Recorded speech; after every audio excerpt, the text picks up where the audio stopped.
ವೀಕ್ಷಕರೇ ನಮಸ್ಕಾರ. ಇವತ್ತಿನ ಕೃಷಿ ವಾರ್ತೆಗೆ ಸ್ವಾಗತ. ನಾನು ವಾಣಿಶ್ರೀ. ಮೊದಲಿಗೆ ಮುಖ್ಯಾಂಶಗಳು. ಕೊಪ್ಪಳದ ಹಣ್ಣು ಮತ್ತು ಜೇನು ಮೇಳದಲ್ಲಿ ದಾಖಲೆಯ ವಹಿವಾಟು, ಸಂತಸದಲ್ಲಿ ರೈತರು. ಹೊಸ ಕೃಷಿ ಮಾರುಕಟ್ಟೆ ನೀತಿಯನ್ನು ಕೇಂದ್ರ ಸರ್ಕಾರ ಹಿಂಪಡೆಯಲಿದೆ ಎಂದ ವರದಿ. ಅಮೆರಿಕ ಮತ್ತು ಭಾರತ ದೇಶಗಳ ನಡುವಿನ ಮಾತುಕತೆಯಲ್ಲಿ ಕೃಷಿಗೆ ಮೊದಲ ಆದ್ಯತೆ. ಕೃಷಿ ಹೆಸರಲ್ಲಿ ತೆರಿಗೆ ತಪ್ಪಿಸಿಕೊಂಡವರ ವಿರುದ್ಧ ತನಿಖೆ ಆರಂಭಿಸಿದ ಆದಾಯ ತೆರಿಗೆ ಇಲಾಖೆ. ಗೋಶಾಲೆಗಳನ್ನು ನೈಸರ್ಗಿಕ ಕೃಷಿ ಕೇಂದ್ರಗಳನ್ನಾಗಿ ಮಾಡಲಿರುವ ಉತ್ತರ ಪ್ರದೇಶ. 75 ಕೋಟಿಯ ಪಶು ಔಷಧಿ ಯೋಜನೆಗೆ ಅಸ್ತು ಎಂದ ಸಚಿವ ಸಂಪುಟ. ಇದೀಗ ವಾರ್ತೆಗಳ ವಿವರ. ಕೊಪ್ಪಳದ ಹಣ್ಣು ಮತ್ತು ಜೇನು ಮೇಳದಲ್ಲಿ ದಾಖಲೆಯ ವಹಿವಾಟು, ಸಂತಸದಲ್ಲಿ ರೈತರು. ತೋಟಗಾರಿಕಾ ಇಲಾಖೆ ವತಿಯಿಂದ ಮಹಾಶಿವರಾತ್ರಿ ಅಂಗವಾಗಿ 8ನೇ ವರ್ಷದ ಹಣ್ಣು ಮತ್ತು ಜೇನು ಮೇಳವನ್ನು ಕೊಪ್ಪಳದಲ್ಲಿ ಆಯೋಜನೆ ಮಾಡಲಾಗಿತ್ತು. ಈ ಹಿಂದಿನ ವರ್ಷಗಳ ಮೇಳಕ್ಕಿಂತಲೂ ಹೆಚ್ಚಿನ ಜನರು ಈ ವರ್ಷ ಆಗಮಿಸಿದ್ದರು. 5 ದಿನಗಳ ಮೇಳದಲ್ಲಿ ದಾಖಲೆಯ ವಹಿವಾಟು ನಡೆದಿದ್ದು ರೈತರು ಸಂತಸಗೊಂಡಿದ್ದಾರೆ.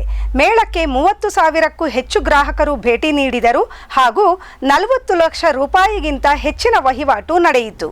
ಈ ಮೇಳದಲ್ಲಿ ಗ್ರಾಹಕರು ಹಳದಿ ತಿರುಳಿನ ಕಲ್ಲಂಗಡಿ ಹಣ್ಣನ್ನು ಅತಿ ಹೆಚ್ಚು ಖರೀದಿಸಿದರು.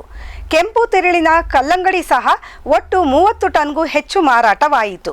20 ಟನ್ಗೂ ಹೆಚ್ಚಿನ ವಿವಿಧ ಜಾತಿಯ ಕರಬೂಜ, 6 ಟನ್ಗೂ ಹೆಚ್ಚು ದಾಳಿಂಬೆ, 12 ಟನ್ಗೂ ಹೆಚ್ಚು ದ್ರಾಕ್ಷಿ, ಜೊತೆಗೆ ಅಂಜೂರ, ಪೇರಲ, ಚಿಕ್ಕು, ಬಾಳೆಯಂತಹ ವಿವಿಧ ಹಣ್ಣುಗಳು ಮಾರಾಟವಾಗಿ ಹೊಸ ದಾಖಲೆ ನಿರ್ಮಾಣವಾಯಿತು. ರಾಷ್ಟ್ರೀಯ ಕೃಷಿ ವಿಕಾಸ ಯೋಜನೆಯಡಿ ಪುನೆಟ್ ಬಾಕ್ಸ್ ಮತ್ತು ರಟ್ಟಿನ ಬಾಕ್ಸ್ಗಳನ್ನು ಸಬ್ಸಿಡಿ ದರದಲ್ಲಿ ನೀಡಿದ್ದರಿಂದ ಮಾರಾಟಗಾರರಿಗೂ ಸಹ ಉಪಯೋಗವಾಯಿತು. ಬಾಕ್ಸ್ನಲ್ಲಿ ಹಣ್ಣುಗಳನ್ನು ಕೊಟ್ಟಿದ್ದರಿಂದ ಹೆಚ್ಚಿನ ಗ್ರಾಹಕರು ಹಣ್ಣುಗಳನ್ನು ಕೊಂಡು ಮನೆಗೆ ತೆಗೆದುಕೊಂಡು ಹೋಗಲು ಮನಸ್ಸು ಮಾಡಿದರು. ಒಟ್ಟಾರೆ ಹಣ್ಣು ಮತ್ತು ಜೇನು ಮೇಳ ರೈತರ ಮತ್ತು ಗ್ರಾಹಕರ ನಡುವಿನ ಸೇತುವೆಯ ಹಾಗೆ ಕೆಲಸ ಮಾಡಿದೆ.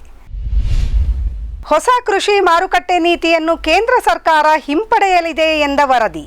2024ರ ನವೆಂಬರ್ನಂದು ಕೇಂದ್ರ ಸರ್ಕಾರ ನೂತನ ಕೃಷಿ ಮಾರುಕಟ್ಟೆ ನೀತಿಯನ್ನು ತಯಾರಿಸಿತ್ತು.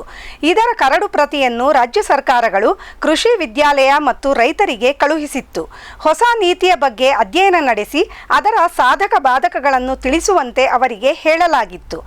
ಬೇರೆಲ್ಲ ಕಡೆಯಿಂದ ಯಾವುದೇ ರೀತಿಯ ವಿರೋಧ ಎದುರಾಗದೇ ಇದ್ದರೂ ಪಂಜಾಬ್ನಲ್ಲಿ ಮಾತ್ರ ಈ ನೀತಿ ಖಡಾಖಂಡಿತವಾಗಿ ತಿರಸ್ಕೃತವಾಗಿತ್ತು.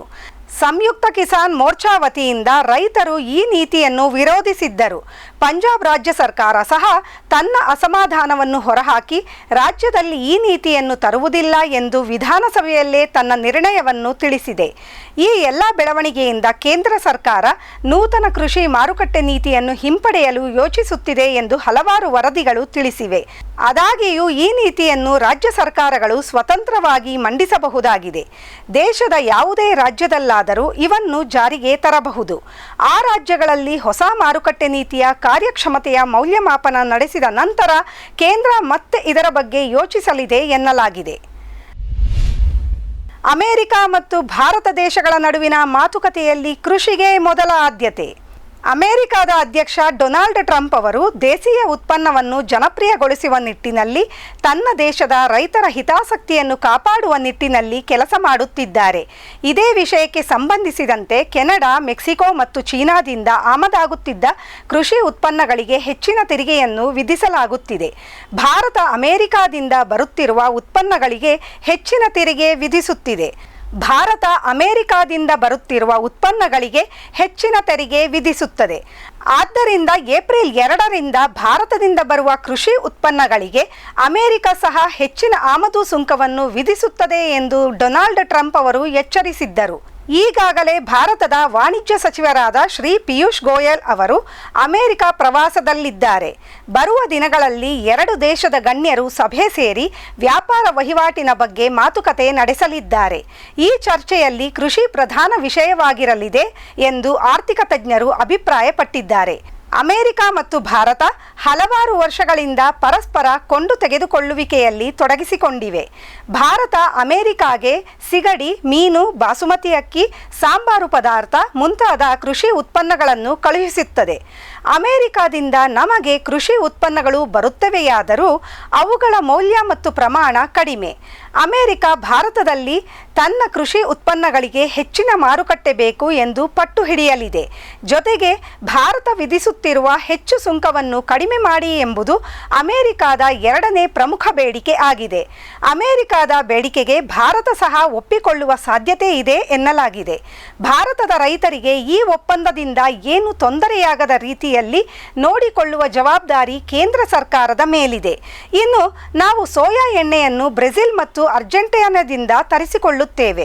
ಬೇಳೆಕಾಳುಗಳನ್ನು ಬರ್ಮಾ, ಆಸ್ಟ್ರೇಲಿಯಾ ಮತ್ತು ರಷ್ಯಾದಿಂದ ಹೆಚ್ಚಾಗಿ ಆಮದು ಮಾಡಿಕೊಳ್ಳುತ್ತೇವೆ.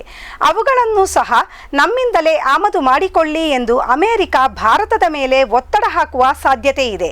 ಅಮೆರಿಕದ ಈ ಎಲ್ಲ ಬೇಡಿಕೆಗೆ ಭಾರತ ಸರ್ಕಾರ ಯಾವ ರೀತಿ ಸ್ಪಂದಿಸಲಿದೆ ಎಂಬುದನ್ನು ಕಾದು ನೋಡಬೇಕಾಗಿದೆ. ಕೃಷಿ ಹೆಸರಲ್ಲಿ ತೆರಿಗೆ ತಪ್ಪಿಸಿಕೊಂಡವರ ವಿರುದ್ಧ ತನಿಖೆ ಆರಂಭಿಸಿದ ಆದಾಯ ತೆರಿಗೆ ಇಲಾಖೆ. ಭಾರತದಲ್ಲಿ ಕೃಷಿ ಮತ್ತು ಕೃಷಿಕರಿಗೆ ಆದಾಯ ತೆರಿಗೆ ಬೀಳುವುದಿಲ್ಲ. ಈ ನಿಯಮವನ್ನು ಬಂಡವಾಳ ಮಾಡಿಕೊಂಡು ಹಲವರು ದಶಕಗಳಿಂದ ತೆರಿಗೆ ಕಟ್ಟುವುದನ್ನು ತಪ್ಪಿಸಿಕೊಳ್ಳುತ್ತಿದ್ದಾರೆ ಎಂದು ಆದಾಯ ತೆರಿಗೆ ಇಲಾಖೆ ಆರೋಪಿಸಿದೆ. ಬೇರೆ ಉದ್ಯಮ ಇದ್ದವರು ಕಡಿಮೆ ಆದಾಯ ತೆರಿಗೆ ತುಂಬಿ ಹೆಚ್ಚಿಗೆ ಹಣ ಕೃಷಿ ಮೂಲದಿಂದ ಬಂದಿದ್ದು ಎಂದು ತೋರಿಸುತ್ತಿದ್ದಾರೆ. 2020-21 ನಂತರ ಈ ರೀತಿ ಆದಾಯ ತೋರಿಸಿದ ಸಂಶಯಾತ್ಮಕ ವ್ಯಕ್ತಿಗಳ ಬಗ್ಗೆ ಆದಾಯ ತೆರಿಗೆ ಇಲಾಖೆ ತನಿಖೆ ಆರಂಭಿಸಿದೆ. ಕೃಷಿಯ ಆದಾಯವನ್ನು 50 ಲಕ್ಷ ಅಥವಾ ಅದಕ್ಕಿಂತ ಹೆಚ್ಚಿಗೆ ಎಂದು ತೋರಿಸಿದವರ 1 ಎಕರೆಯಲ್ಲಿ 5 ಲಕ್ಷಕ್ಕಿಂತ ಹೆಚ್ಚಿಗೆ ಆದಾಯ ಗಳಿಸಿದವರ ವಿರುದ್ಧ ತನಿಖೆ ನಡೆಸಲಾಗುವುದು. 2020 ನಂತರ ಉಪಗ್ರಹದ ಮೂಲಕ ತೆಗೆದ ಚಿತ್ರಗಳನ್ನು ಪರಿಶೀಲಿಸಿ ನಿಜವಾಗಿಯೂ ತಮ್ಮ ಜಮೀನಿನಲ್ಲಿ ಬೆಳೆ ಬೆಳೆದಿದ್ದಾರಾ ಎನ್ನುವುದನ್ನು ನೋಡುತ್ತೇವೆ. ಮಾರುಕಟ್ಟೆ ರಸೀತಿ, ಜಮೀನು ದಾಖಲೆ ಪತ್ರ ಎಲ್ಲವನ್ನೂ ಪರಿಶೀಲಿಸಿ ಕೃಷಿಯ ಹೆಸರಿನಲ್ಲಿ ತೆರಿಗೆ ತಪ್ಪಿಸುತ್ತಿದ್ದವರನ್ನು ಬಂಧಿಸುತ್ತೇವೆ ಎಂದು ಆದಾಯ ತೆರಿಗೆ ಇಲಾಖೆ ತಿಳಿಸಿದೆ.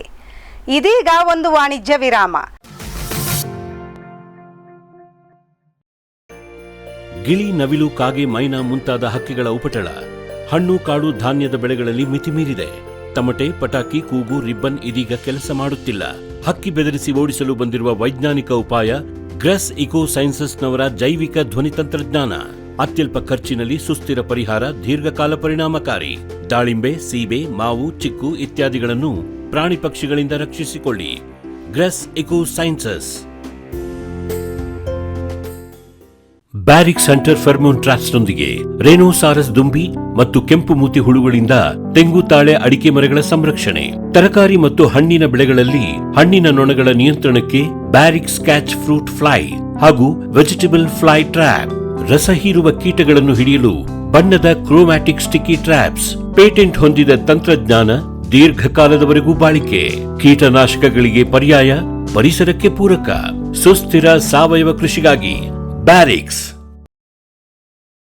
ಮಂಗ, ಹಂದಿ, ಕಾಡೆಮ್ಮೆ, ಜಿಂಕೆ, ಆನೆ ಮುಂತಾದ ವನ್ಯ ಪ್ರಾಣಿಗಳ ಕಾಟದಿಂದ ಬೇಸತ್ತಿದ್ದೀರಾ? ಚಿಂತಿಸಬೇಡಿ. ಗ್ರಾಸ್ ಇಕೋ ಸೈನ್ಸಸ್ ನವರ ಜೈವಿಕ ಧ್ವನಿ ತಂತ್ರಜ್ಞಾನ ನಿಮ್ಮ ನೆರವಿಗಿದೆ. ಕಾಫಿ, ಕೋಕೋ, ತೆಂಗು, ಅಡಿಕೆ, ದಾಳಿಂಬೆ, ಬಾಳೆ, ಹೂ, ಹಣ್ಣು, ತರಕಾರಿ, ಭತ್ತ, ಕಬ್ಬು ಬೆಳೆ ಸಂರಕ್ಷಿಸಿ. ಅಂತಾರಾಷ್ಟ್ರೀಯ ತಂತ್ರಜ್ಞಾನ, ಕೈಗೆಟುಕುವ ಬೆಲೆ.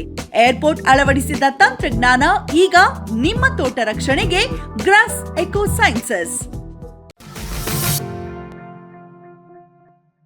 ವಿರಾಮದ ನಂತರ ಮತ್ತೊಮ್ಮೆ ಕೃಷಿ ವಾರ್ತೆಗೆ ಸ್ವಾಗತ.